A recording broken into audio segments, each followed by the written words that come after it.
La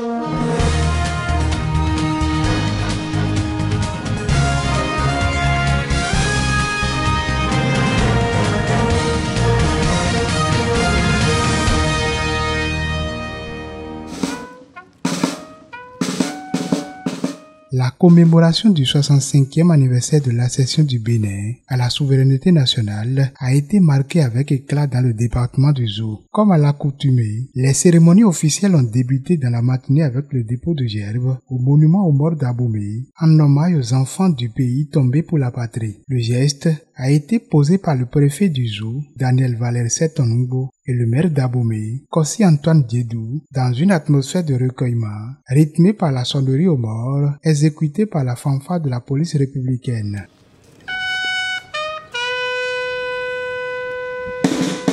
Un moment de silence a permis de rappeler la profondeur du sacrifice consenti par les héros de la nation. Le cortège officiel s'est ensuite dirigé vers la place Goho, lieu emblématique où s'est déroulé le défilé civil, militaire et paramilitaire.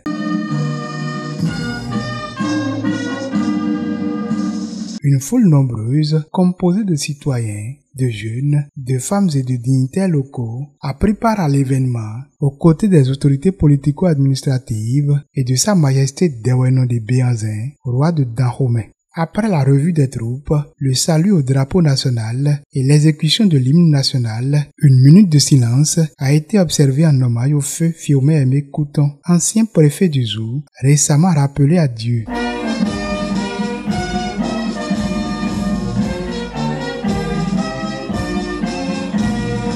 Dans son adresse à la population, le maire de la cité historique d'Abomey a mis en lumière les progrès réalisés au niveau communal, notamment en matière d'infrastructures et de services sociaux de base. En cette solennelle occasion où nous commémorons les 65 ans d'anniversaire d'indépendance de notre pays, il me paraît de vous souhaiter du haut de cette tribune une très bonne fête à chacun et à tous. Outre les grands projets du PAG déjà réalisés et ceux en cours de réalisation, le conseil communal, 4e mandature que j'ai l'honneur de présider, a fait de la mise en place des outils de planification du développement de la ville d'Abomey une priorité pour la définition des perspectives de cette cité qui nous est si chère. C'est ainsi que des documents stratégiques d'importance qui définiront les actions des prochaines mandatures du conseil communal d'Abomey sont élaborés et en cours de popularisation auprès des institutions politiques, du secteur privé et des partenaires au développement. Le préfet Setonungbo, à son tour, a dressé un tableau synthétique des réalisations du gouvernement dans le département, traduisant la mise en œuvre concrète du programme d'action du gouvernement. Sous le leadership du président Patrice Talon, notre département a bénéficié de nombreuses avancées dans plusieurs secteurs, notamment dans le secteur des infrastructures socio-économiques et de l'aménagement du cadre de vie ou des travaux d'aménagement. L'achèvement et la réception provisoire de 10,65 km de collecteurs, la finition des travaux de construction du marché Rondjoro et de la cité administrative d'Abomey qui va abriter incessamment tous les bureaux de la préfecture ainsi que les directions départementales du Zou. Il est nécessaire, mesdames et messieurs, chères populations, de saluer les nombreuses performances réalisées par nos forces de défense et de sécurité qui ont permis une certaine tranquillité dans notre département grâce à l'introduction du concept de coproduction de la sécurité ou de la police communautaire dans nos habitudes quotidiennes.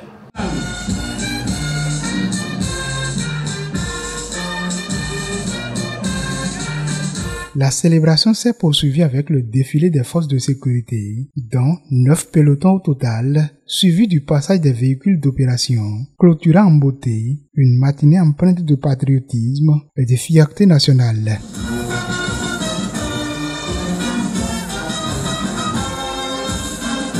Le défilé est simple mais très beau, puisque nous avons vu tous les corps militaires et paramilitaires défiler.